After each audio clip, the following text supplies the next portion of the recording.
অনেক পরিযায়ী শ্রমিকের উপর অত্যাচার হচ্ছে বাংলায় কথা বললেই। আমি বলি বেশি করে নিজের ভাষায় কথা বলুন, আমি দেখি কত সাহস আছে কার আর কত অত্যাচার করতে পারে।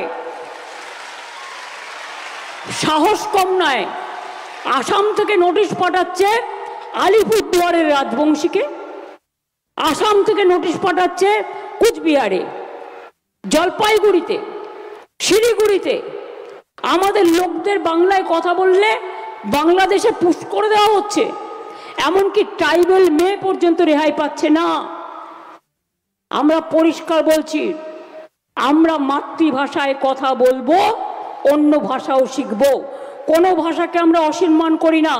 কেউ যদি রাজবংশী ভাষা বলতে চায় বলুক, আমার আপত্তি নেই। আমি তো বাংলা ভাষায়, আমার মাতৃভাষা, আমি কেন বলবো না? কি অপরাধ আছে? কেউ হিন্দি ভাষায় কথা বলে বলুক, কেউ গোর্খা ভাষায় কথা বলতে চায় বলুক, কেউ নেপালি ভাষায় কথা বলে বলুক, কি আপত্তি আছে? কিন্তু তোমরা আমাদের বাংলাকে কন্ট্রোল করতে পারবে না।